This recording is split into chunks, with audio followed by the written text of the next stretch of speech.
Hey everyone, let's start healing.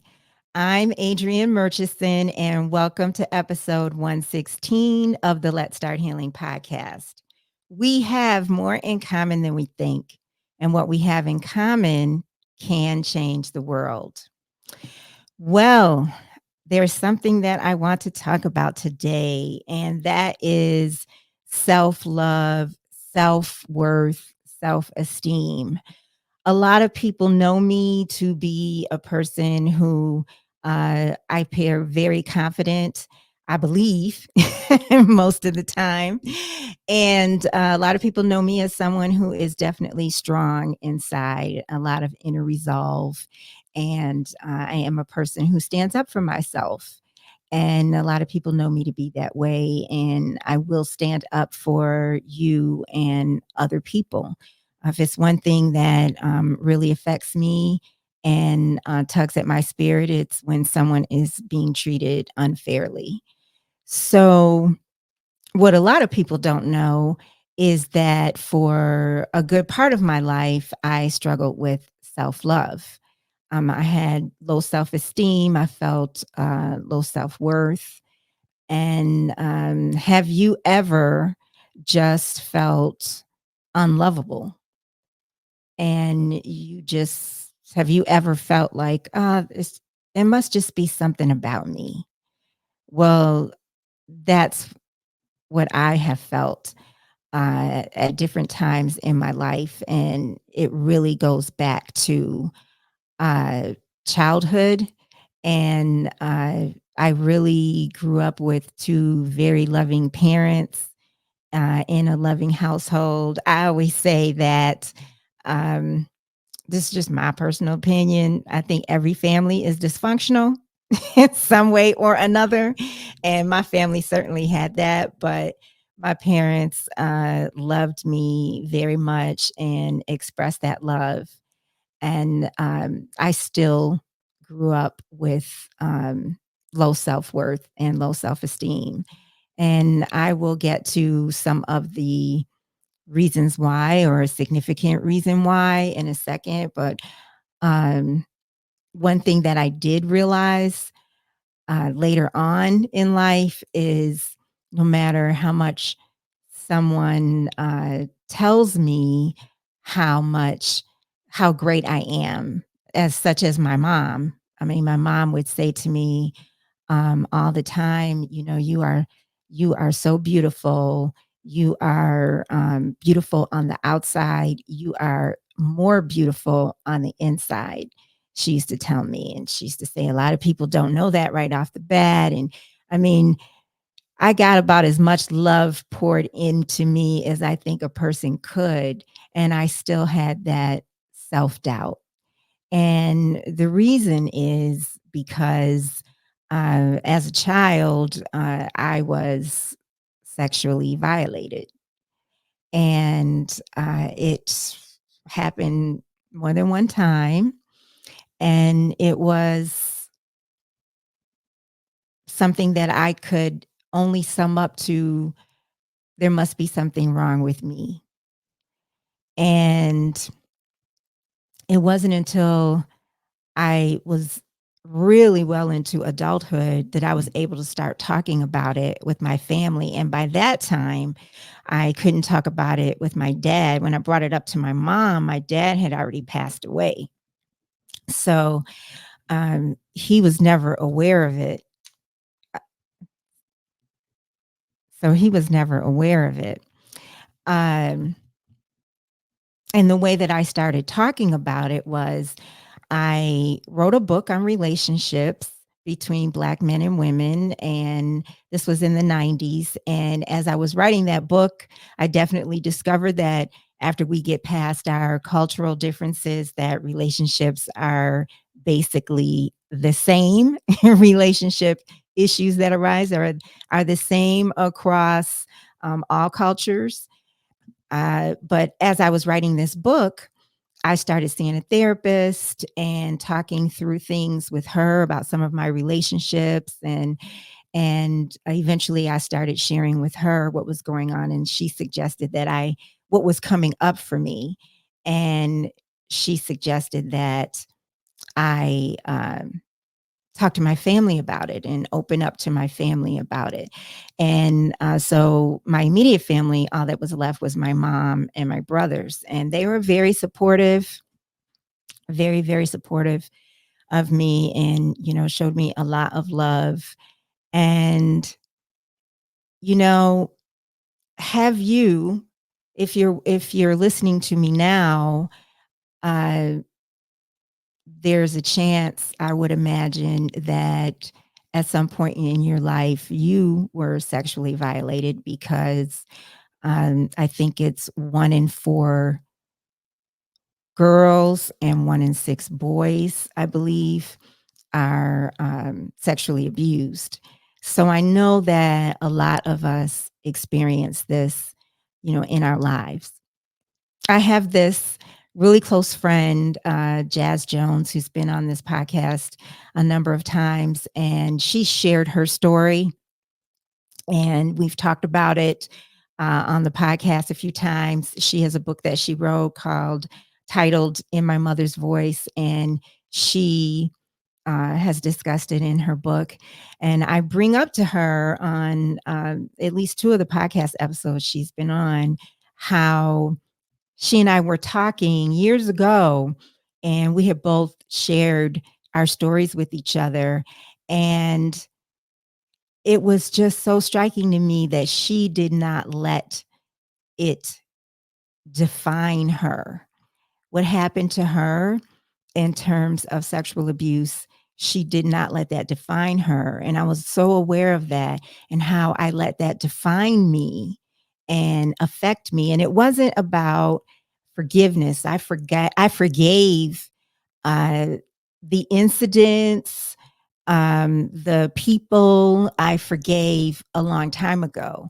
But it was just me that I had shame around it. And I also define myself by it because I feel, you know, uh, who would hurt a child, right? Who would hurt a child? So I just internalized, well, there must be something wrong with me. And she didn't do that.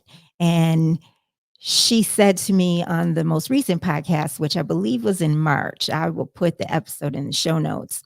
But she said to me on that recent podcast episode that a saving grace for her, one of the biggest blessings for her, was that I believe she said she heard a voice from God, that let her know that this wasn't about her and that she wasn't defined by that incident.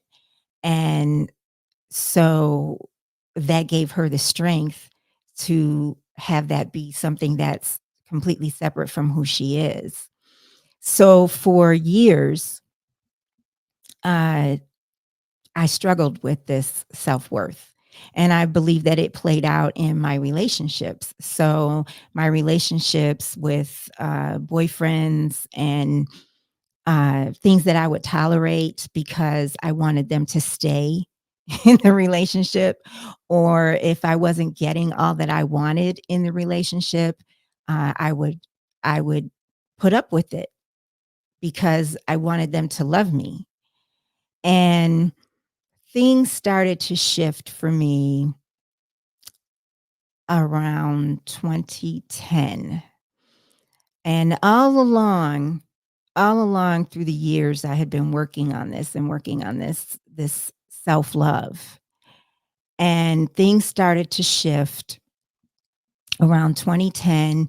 I was in this relationship with someone and we would get into arguments. It was a short-lived relationship, but I definitely did care about this person. I loved him.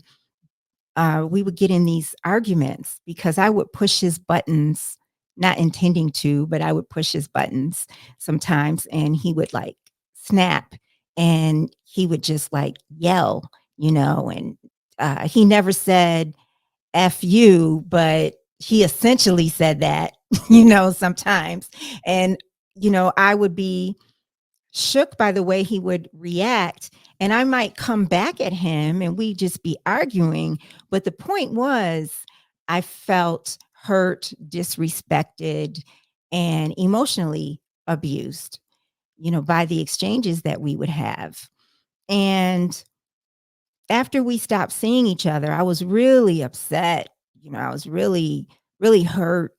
And it was just, I did a lot of crying when this relationship ended. And I really wanted something to change. I really wanted to work on my value, feeling my value. Have you ever felt like that? Like you just had enough? Like enough is enough. You don't want to go through this anymore? And that's what I felt. And so, cut to, uh, I want to bring my brothers into this conversation that I'm having with you because um, both of them have passed and I love them so much. And they always supported me when I was in need financially. And, but they were like, it was so hard when my first brother, Jeff, passed. I brought this up recently because I felt out of balance. Jeff was more emotional and Russ was more logical. So I had this balance between them. And so they both would support me and when I was in need. And if I asked Russ if he could help me with something, if a bill was coming up and I couldn't pay it or something like that, he always, always, always, always said yes. Always. Jeff would say, "No, I don't have it. I can't help you," because he was uh he was one of those people that would get upset with himself if he wasn't in a position to help you, but or if he didn't want to help you, he would, just kind of react because maybe that, he wasn't prepared for the question, but then he would turn around and help me. He would turn around and, answer my request. "Hey, can you help me with this?" Right? But I had to go through so much more emotionally with Jeff. We were close. We loved each other to death, but it was a lot of emotional charge in our relationship growing up. And there were times that he would make me cry. There were times that he would make me cry. And so when I'm in therapy and after this relationship with this boyfriend where I said I don't want to go through this anymore. Um I'm realizing that I'm not going to put up with this anymore in terms of the charge that would happen with me and Jeff, right? So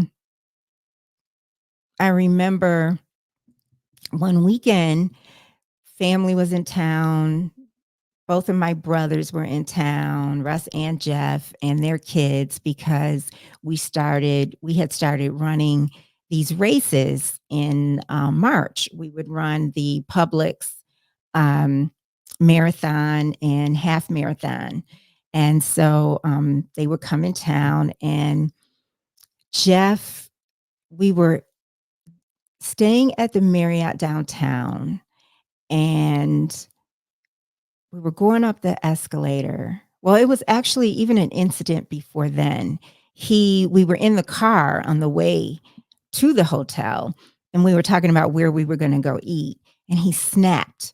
He just and I had been in such a good space and I was mentioning, "Hey, that's a nice Mexican restaurant over here," but I wasn't mentioning for us to go there. I just wanted him to know that there was this Mexican restaurant in this neighborhood. And he like snapped, like, "I don't want to go to any Mexican restaurant. Like, I don't want to eat that today. I don't want to go there." Yeah, whatever he said, right? But I didn't have like a reaction, and I was kind of noticing like I'm pretty calm in my response to him. and this reaction. So it didn't escalate, right? But then later on, when we're in this hotel, we're in the Marriott, we're going up this escalator, and my ego starts letting it sink in, how he snapped at me. And so then my feelings start, coming out about it. And when he ended up leaving, uh, after the weekend, it was a great weekend. And when he ended up leaving to go back home, because he lived in Alaska, Russ lived in Louisiana, and I told him that he wasn't going to be able to talk to me the way he had been talking to me on occasion throughout the years, that wasn't anything that I was going to put up with anymore, that it had to stop. And that if that meant that that was going to be the end of our relationship, that's what that meant. And before I could even bring that up to him, I had to really get with that in my heart. Like, was I willing to do that? And so when I realized that I was willing to do that and ready to tell him that, I told him, and he said, "I understand, I understand. I I don't know why I do that sometimes, and I'm really sorry, and I'm going to stop doing that. And I hear you." And so in the following days, uh, we were texting, and he was struggling because he was telling me in his text messages how much he loved me, and the way that he knew how to show love was to give me money. And so he felt that he was having to figure out how to show me love in a different way. And I could hear the um, hurt and pain, the struggle. I could feel it, in the emotion of the text messages. I could feel it. And it took everything in me to not say, "I know what you're feeling.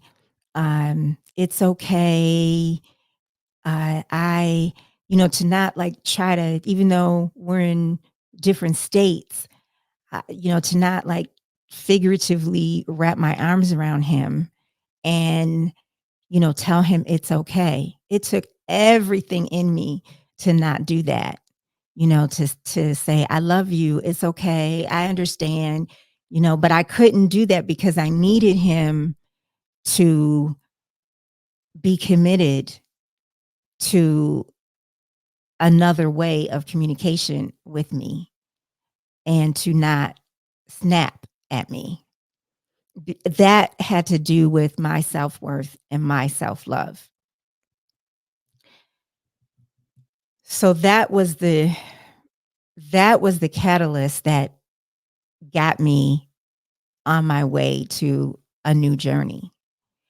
And also my spiritual faith, the spiritual study that I had started a couple of years before that time really fed into what I know about God.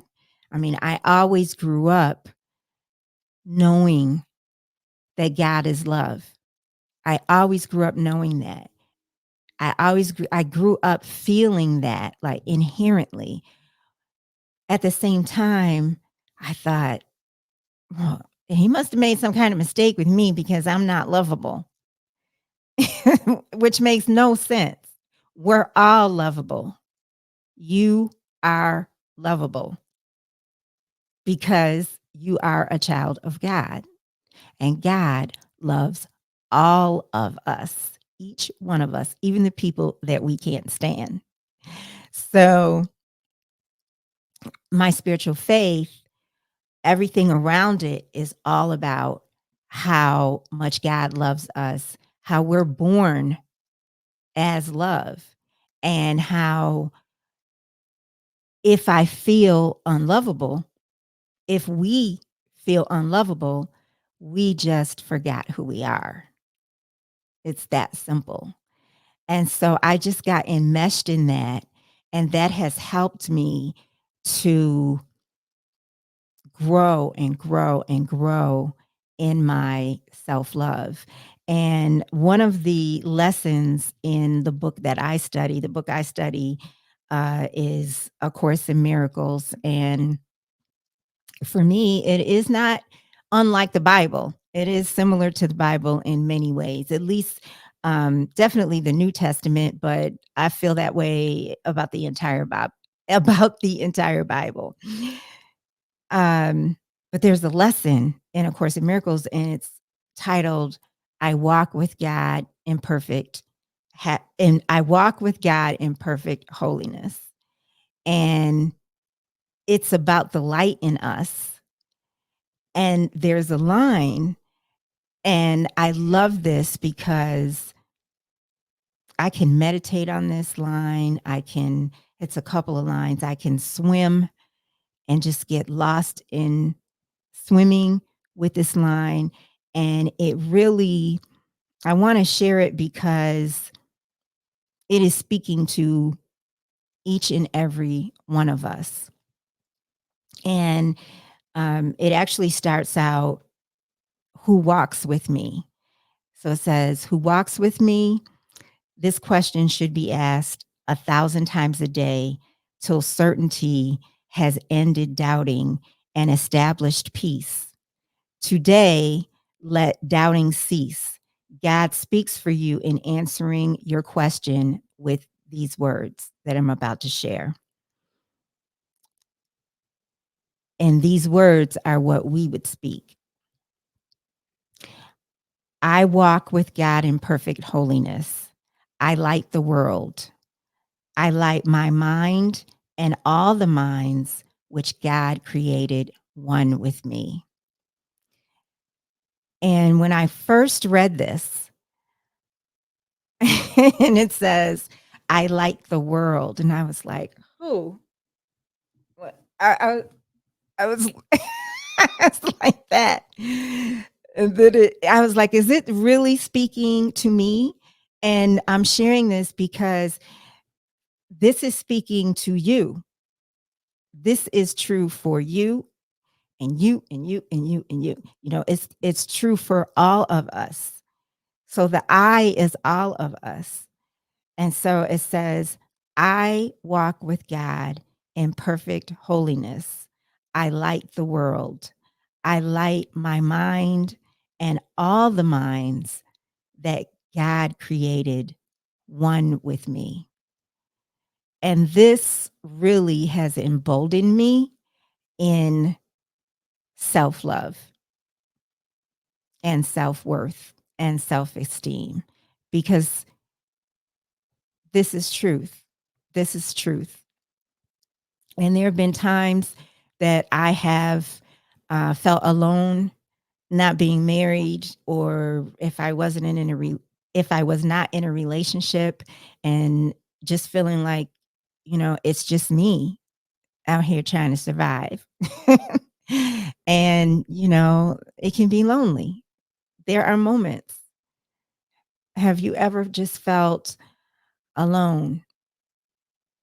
Have you ever just felt like no one cared?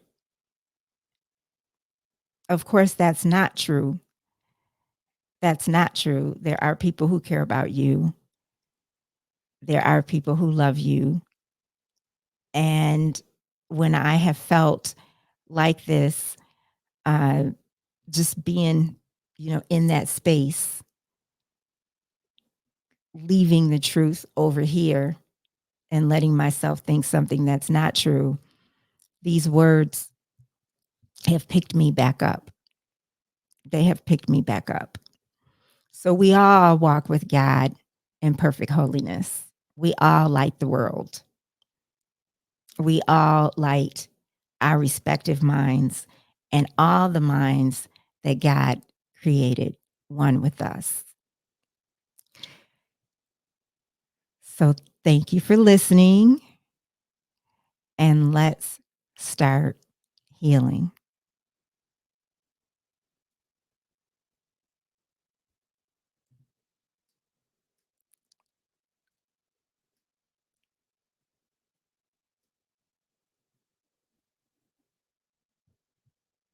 Okay.